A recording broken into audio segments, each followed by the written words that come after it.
first of all, the main goals of the fluid therapy in neurosurgical patients are to maintain the cerebral perfusion pressure and the cerebral blood flow, and to prevent the brain edema formation and intracranial hypertension.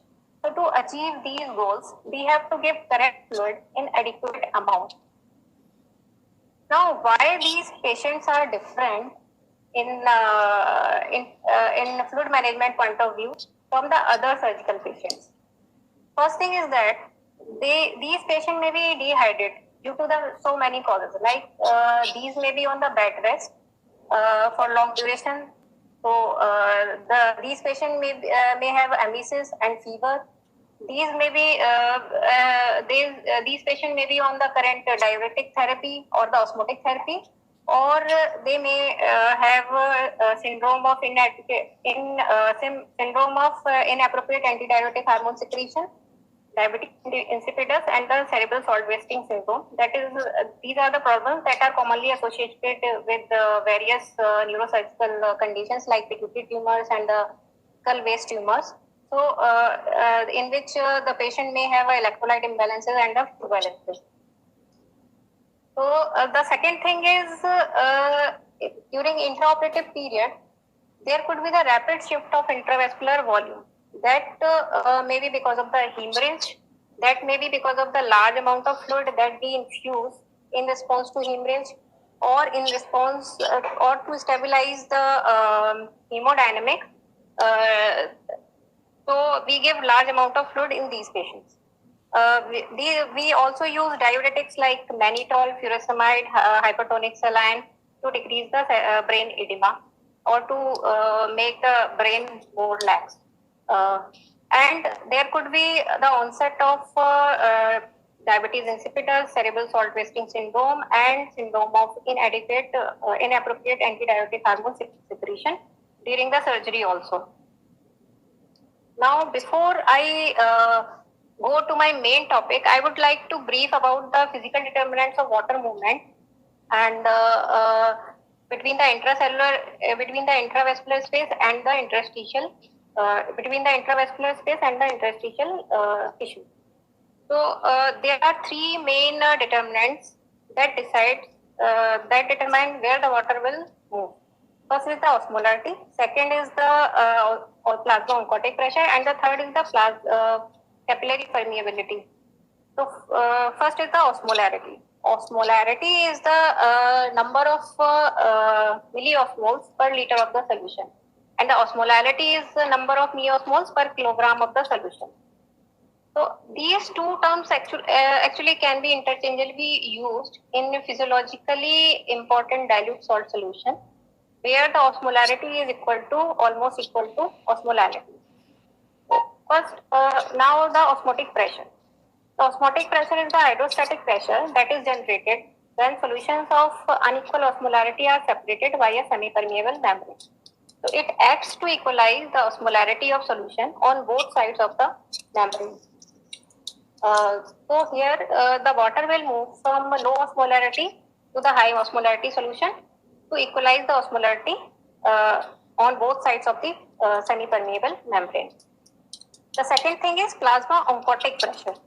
Plasma-oncotic pressure is the osmotic pressure that is generated by large molecules that do not pass through the semi-permeable membrane. So it draws the water from the extracellular space. It is mainly produced by the albumin and to a lesser extent by the immunoglobulins, fibrinogen, and the other large molecular weight plasma proteins. And the third thing is the capillary permeability, relative capillary permeability. First, I can say the capillary permeability in the peripheral and the cerebral capillaries are little bit different. Here in the peripheral capillaries, the pore size in the endothelium is 65 angstrom.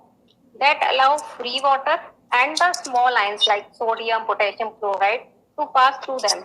But the large molecules like protein cannot pass through them. And in the cerebral capillaries, the size of the pore in the endothelium is 7 angstrom only, and there were tight junctions also present. So it forms the blood-brain barrier, and it allows only water to pass through these pores. And there is no movement of sodium or small ions, and the protein can occur through these pores. So due to this fact, the movement of water in the peripheral tissues is governed mainly by the plasma concentration of large molecules. So it is the oncotic gradient that decide the water movement in the peripheral tissues. And in the cerebral capillaries, the fluid movement is determined by osmotic gradient that is generated by both large molecules and small ions. So if the blood-brain barrier is intact and we give a large volume of isoosmolar crystal, then the plasma osmolarity will not change, but the plasma oncotic pressure will change because of the dilution of plasma protein. So peripheral edema will occur, but the cerebral edema will not occur. If we give the hypoosmolar crystalloid, then the plasma osmolarity will decrease. So it causes an increase in the brain water content and the ICP. And if likewise, if we give the hyperosmolar solution, then it withdraw the water from the interstitial space, and it decrease the brain edema and ICP. So now if the blood-brain barrier is damaged, as in case of trauma, tumor, abscess or ischemia, there could be some areas where there is complete breakdown of blood-brain barrier. So in these areas, there will be no oncotic or osmotic gradient established. There could be some areas of partial injury to the blood-brain barrier. So these areas act like similar to the peripheral tissue. So here only the oncotic gradient is effective, and there will be some areas of intact blood-brain barrier where the osmotic gradient is effective. Now the main topic. The options available for the intraoperative fluid management are the crystalloids, colloids, hyperosmotic solutions that we are giving to reduce the cerebral edema, and the dextrose solution. So first, the crystalloids. Crystalloids are the solution that do not contain any high molecular weight compound and have an oncotic pressure of 0. So crystalloid may be hypoosmolar, isoosmolar or hyperosmolar and may or may not contain glucose. So the hypoosmolar solution should be avoided at any cost, as they decrease the plasma osmolarity and increase the cerebral edema. Among isoosmolar crystalloids, the list is very long, and the commonly used one is the sodium chloride 0.9% that we are using in day-to-day practice in neurosurgical patients. But it is an isotonic, but it may differ in many aspects with the plasma. First is the chloride concentration. The chloride concentration of sodium chloride is very high as compared to the plasma. And the second is the other electrolytes like calcium, magnesium, potassium. It is lacking in them also. And the third thing is the osmolarity and the sodium. The osmolarity and sodium is also slightly more than the plasma. So it is actually not as isotonic as the plasma. The second is the plasma light. Plasma light has a composition similar to the plasma. So it is more physiological than the normal saline. The other thing is sodium 0.9% NaCl. It is a hyperchloride solution, so it can cause the hyperchloremic metabolic acidosis. That may lead to renal dysfunction. It can also cause reduced gastric blood flow and delayed recovery of the gut function. That may lead to QNV and consequently rise in the ICU. The plasma light is an isoosmotic solution. It is more physiological than normal saline and maintain a stable metabolic status, so it should be preferred solution. There are a few studies that are in favor with the plasma light. Like this is a recent study on the craniotomy patient that conclude metabolic profile was better maintained with the balanced crystalloid solution than the normal saline. This is another recent review in 2020. It also says the acid-base alteration were lower and the chloride load was less among in balanced salt solution as compared to the other solutions. So the treatment with balanced isotonic crystalloid is preferred over administration of 0.9% NaCl in patients undergoing neurosurgical procedure. Now the dextrose solution and hyperglycemia. Glucose containing solution should be avoided in these patients until unless it is indicated for either for the prevention or the treatment of hypoglycemia. So there are two reasons for that. One is once the glucose is metabolized, free water remains and it reduces the serum osmolarity and increases the brain edema. And the second thing is that in situations of cerebral ischemia, anaerobic metabolism established, and that can lead to lactic acidosis and that worsen the neurological outcome. So the target should be 140 to 180 milligram per deciliter. Now the colloids. Colloids have a large insoluble molecule that increase the intravascular oncotic pressure and draw the water from the extravascular space. It improves the mean arterial pressure via the increased intravascular volume. The commonly used colloids are hetastarch, albumin, dextran, and the plasma. These are the composition of commonly used colloids. Hetastarch is a 6% solution of hydroxyethyl starch in normal saline. It may be administered during blood loss on 1:1 volume basis until a transfusion threshold is met. Maximum dose that can be given in a normal, otherwise healthy patient is 50 ml per kg. And it should be avoided in patients of sepsis, burn injury, or critically ill patient with pre-existing renal dysfunction. And evidence regarding the effect of HAS on coagulation are conflict. Now the Dextran. Dextran has so many adverse effects, so its clinical use is very limited. FFP should be administered only in an attempt to correct the coagulation defect.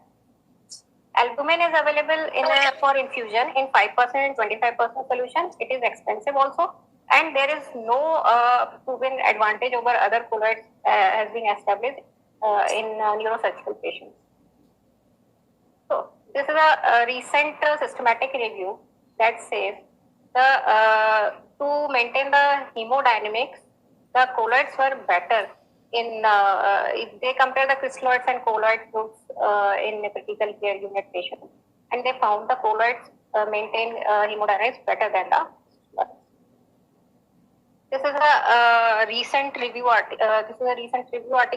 That compare the adverse effect of crystalloids and colloids, and they suggest the colloid fluid is indicated when the infused crystalloid volume exceeds 3 to 4 liters, and plasma volume support is still needed, and transfusion of blood product is not yet needed.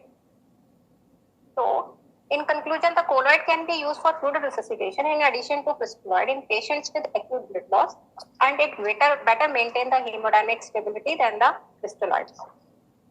Fluids to control, now moving over to the fluids to control the ICP and the brain edema. First is the mannitol. Mannitol is used as a hyperosmotic therapy to reduce the intracranial hypertension. It is available in 20%, 25% solution. It is the dose is 0.25 to 1 gram per kg body weight. But it has some concerns like it can cause a transient increase in the plasma osmolality. So it should be avoided if then the plasma osmolarity is above 320 mol per kg. The serum potassium concentration may also increase at higher doses. There is a close association between mannitol and post-operative AKI and TBI patients. So it is contraindicated in patients with end-stage renal disease or severe congestive heart failure. The second is the hypotonic saline.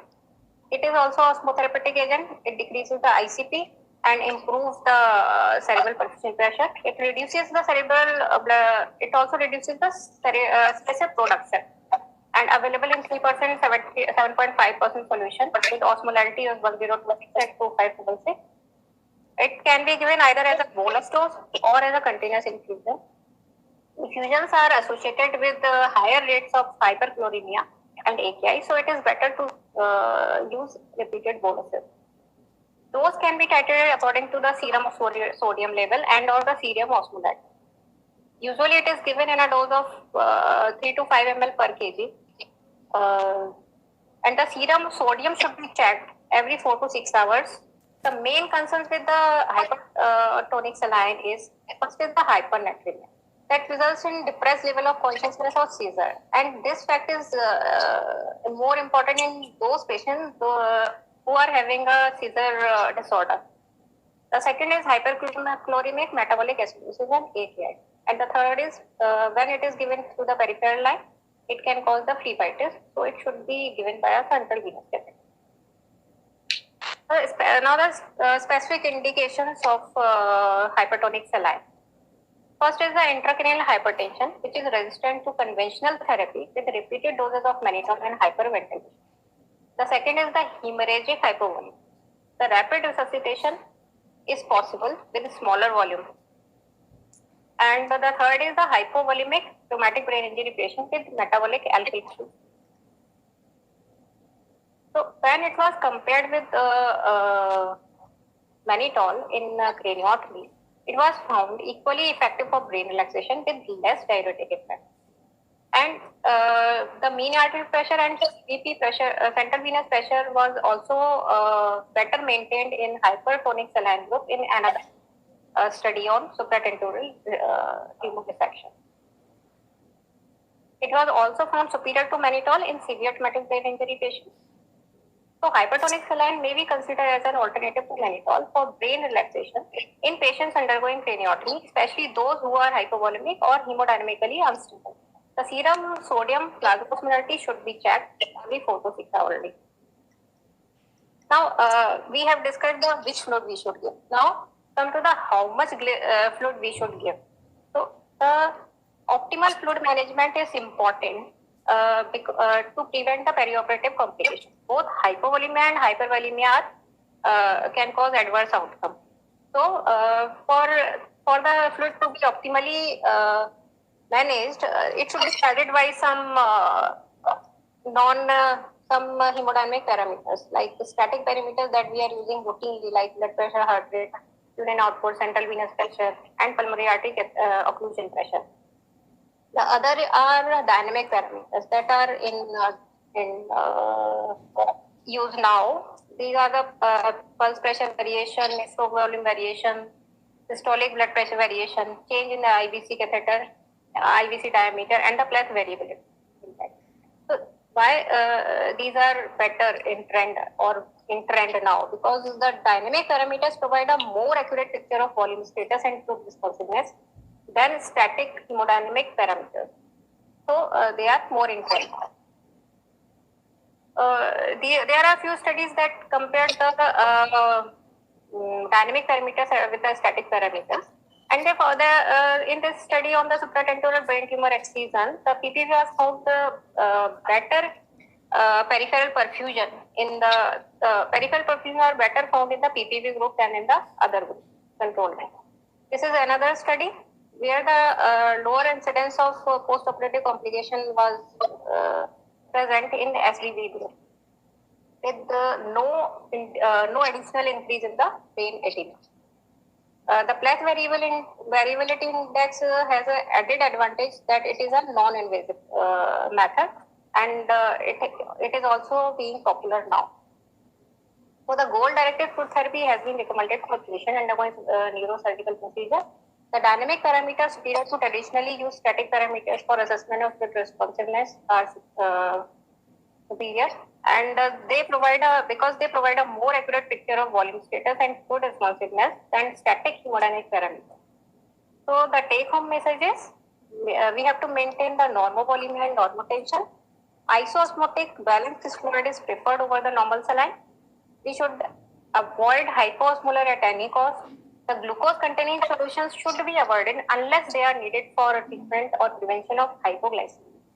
And the colloid may be used for fluid resuscitation in addition to crystalloid in patients with acute blood loss with renal function monitored. The hypertonic saline may be considered as an alternative to mannitol for brain relaxation. The goal-directed fluid therapy with the dynamic parameter is recommended for patient undergoing neurosurgical procedure.